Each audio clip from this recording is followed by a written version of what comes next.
are going to finish up the Vietnam War.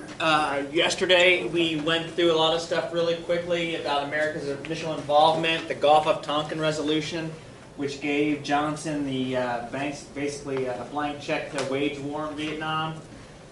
Told the American public for years that we are winning this war, we are bombing the North, we are launching these search and destroy missions, we are killing more of them than they are killing of us, but America got to see the body counts. Okay?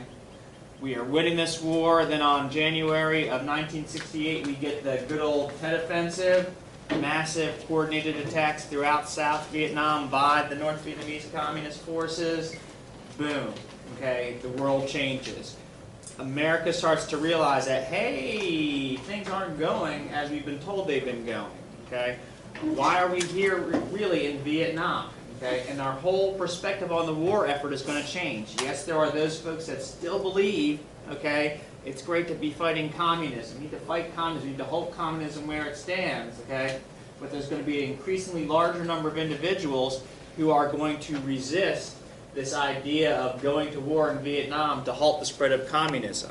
So we look at 1968, okay, after the Tet Offensive, okay, Johnson's popularity is going to plunge. He is going to volunteer not to even seek re-election. Okay, his person that decides to go to run for office is Eugene McCarthy. Okay, he'll eventually be defeated by Nixon. But also in the year of 1968, we're going to have the assassination of Martin Luther King, the assassination of Robert Kennedy, and we're going to have riots break out at the Democratic National Convention. So it's a very tumultuous year, 1968. One of those issues of turmoil, okay, during this time period is the idea of selective service. Now, a lot of you guys already did the assignment, the draft of me, and I love to read the responses that y'all put down in regards to your decision to serve, okay? A lot of Americans started to kind of recognize during this time period that the draft really necessarily wasn't a fair thing, okay? If we look at how folks had used the military in the past, okay, a lot of folks, my father included, used the military to get out of poverty. Okay, I don't have many prospects in life after this, after high school. So what I'm going to do is I'm going to join the military. I want to get some training, okay, and have that translate into a job afterwards, or get the GI Bill and go to college afterwards. All right, a lot of folks have done that. Okay, but we're going to see primarily the folks that are choosing to do this are folks that are in poverty. Likewise, we're going to start to see that the folks that tend to end up getting drafted and actually going into combat are those folks that are in poverty, okay, living in poverty. If you look at it, we're going to see a disproportionate number of working class and minorities serving in Vietnam, okay? African Americans made up 13% of the U.S. population. They made up 10% of the Army population, yet they made up 20% of deaths in Vietnam. So disproportionately, we are seeing more blacks going into combat situations than we are any other group in the Army during that time period, okay? And that's going to cause consternation amongst African Americans who are like, hey, what's going on here? Why are we dying in greater numbers, okay? But anyway, so, well, what is the draft, okay? And the draft is basically a selection process based off of when you were born, okay?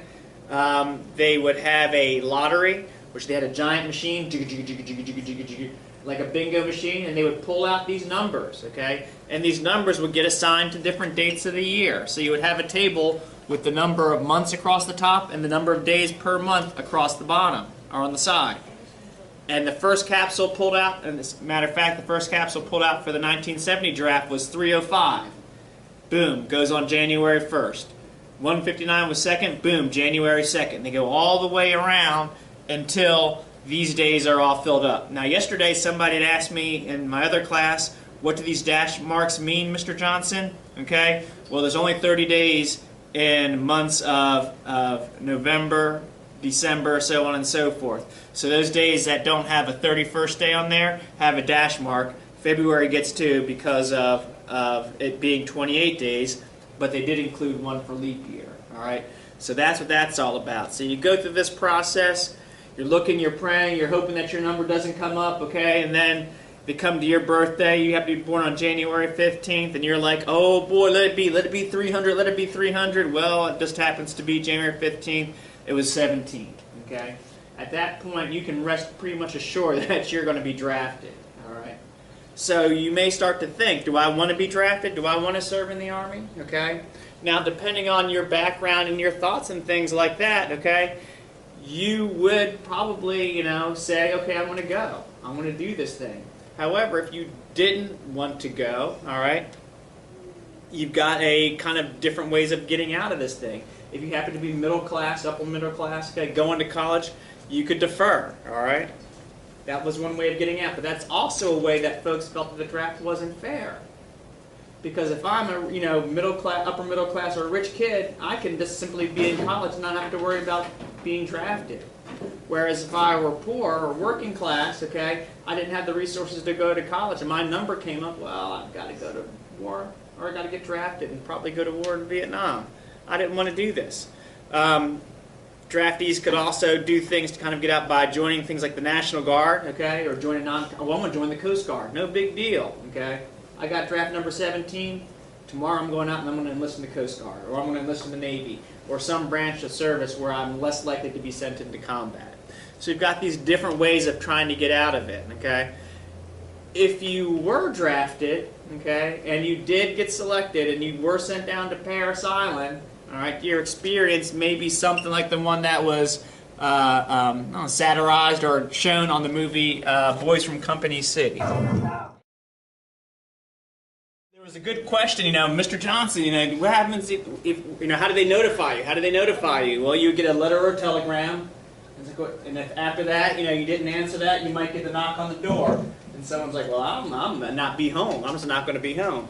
And there are a lot of folks that decided that I ain't going to be home that day. Over 500,000 Americans refused, okay, to go into the military, refused to be drafted.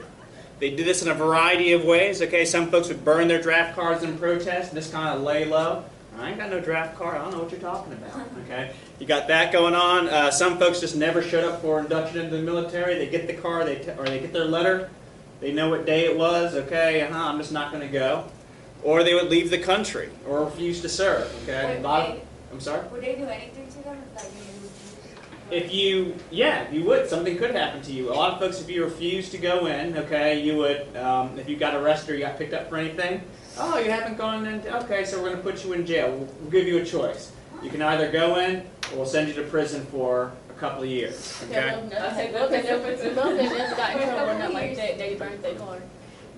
If they, nobody's gonna find out. no, well, they'll still find, because your number, you're tracked, you're always tracked, they always know who you are, okay? Muhammad Ali, when he got his draft notice, he refused to fight off for religious purposes. They put him in jail for 2 years, okay?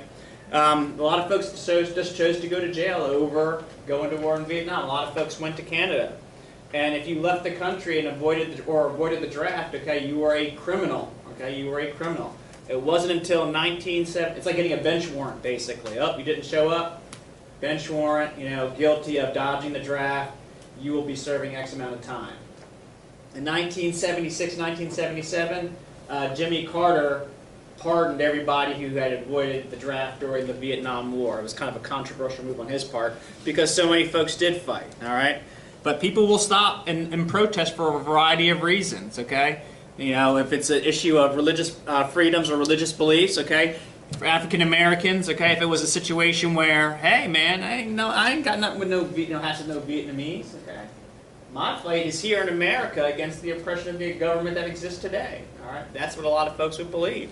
Now, that may be your belief, okay? That may be your conviction. The consequences, however, you decided not to show up, was on you. Now, there is one individual, these are some guys burning their draft cards. This is a great story, as opposed to me telling it. I'll let this guy tell it, about how he got out of the draft.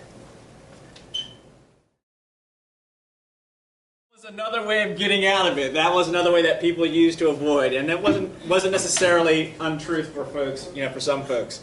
All right. Protest. As we saw, as more and more folks are becoming disillusioned by the war, we're going to see more and more protests against the war. And these protests are going to take the same shape of the civil rights protest. Okay? We had a whole half a decade where folks are protesting. We've learned very well how to protest them, how to protest various issues. And a lot of these protests, like I said, mirrored those of the civil rights movement. Big protest on college campuses, and I always thought it was kind of ironic that folks on college campuses who were ineligible for the draft, okay, or got that draft deferment, are protesting the war. Makes me wonder, makes me wonder. Anyways, they're going to kind of expand. They're going to keep growing, okay, in a variety of ways. And you're going to have National Guards, men trying to prevent folks from, taking over college campuses, taking over dean's offices, things along those lines, all right? And sometimes these things will get a little bit radical. Sometimes things will get a little bit out of hand. You've got agitated young adults, okay, and you have National Guard men who are not necessarily best trained for these, or police officers who are not necessarily best trained for these types of situations, okay, and we're going to have an incident happen in 1970 on the campus of Kent State where students were protesting, okay, we have a group of National Guardsmen on one side, a group of students on the other side, and somewhere along the way someone says fire, and a volley of shots rings out, and you're going to have 4 college students, protesters, that are going to be killed by the National Guard. Okay, this is going to kind of really start to shake things up with that whole anti-war movement. If anything, it's going to give a lot of folks a lot more fervor and protesting. Folks are going to become blameful of the president, okay, and he's going to feel himself a little bit of pressure about how to deal with this Vietnam War issue. Okay, Nixon comes into office talking about winning this thing.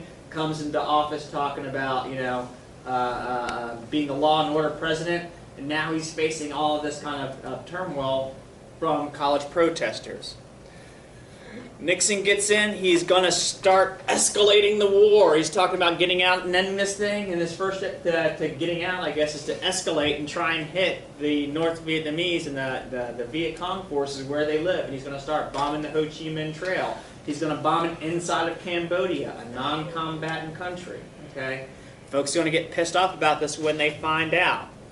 Eventually, okay, we're going to see by 71 that 2/3 of the population is going to turn against the Vietnam War.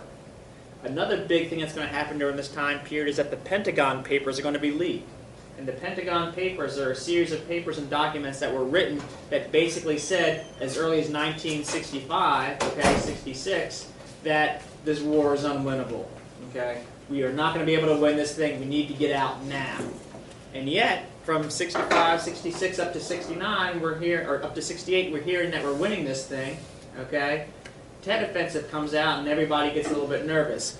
Then the real truth comes out, and folks become furious. As a result, again, 2/3 of the American population are going to turn against it. Nixon is going to do his best to try and get the folks, American troops, out of Vietnam. He's going to discuss the idea of Vietnamization, in which American forces kind of step away and we push the South Vietnamese forces up to take care of everything. But anytime there's a major combat incident, we've got to send in American troops out in that time period. All right. During this time period, under the idea of Vietnamization, Nixon's going to win a second term in office. By the time we get to 1972, Nixon is pushing very hard to get the North Vietnamese to negotiate. Okay, previous peace talks had failed. 72, he's going to start a massive bombing campaign. He said, "Yep, we're going to bomb them back to the Stone Age. That's how we're going to get him to the negotiating table." And for his part, it did work. Okay, eventually, the North Vietnamese are going to sign a treaty with the United States. It is not a pretty treaty by any stretch of the imagination. Okay. By March of that year, U.S. troops are going to start leaving Vietnam. Okay. By 74, the following year, Nixon is going to get caught up in the Watergate scandal, which we'll talk about next week. Okay, and he's going to be forced to resign. After he steps out as Vice President, Gerald Ford becomes the 38th president, and he's left with the quagmire of Vietnam. A year after Ford's in office, North Vietnam launches a full-scale invasion of the South. American troops are pretty much out of the country by this time period. It is a war between North Vietnam and South Vietnam, primarily. Okay? They're doing their own fighting. But when the North launches this massive invasion, the South can't handle it. Please, America, please come help us, come help us, come help us. Okay? And Gerald Ford is like, ooh, we could help them, but we are just ending a decade's worth of fighting in Vietnam. We are just ending the disgrace and resignation of a president. Okay? The country has been torn apart by this war, and the last thing I want to do is tear it any further apart. I want us as Americans to start to try and come together. And the best way that we can do that is to forget about Vietnam. Let's put that behind us. Let's not think about it. Let's definitely not get ourselves re-involved in this conflict. Okay? And as a result, by April of that year, South Vietnam falls to the communist North Vietnam. And the war is over. That is it for the Vietnam War from my perspective. If you guys have any questions, feel free to ask. I know you guys have been picking out assignments, which is fantastic. Absolutely love it. Thank you all very much.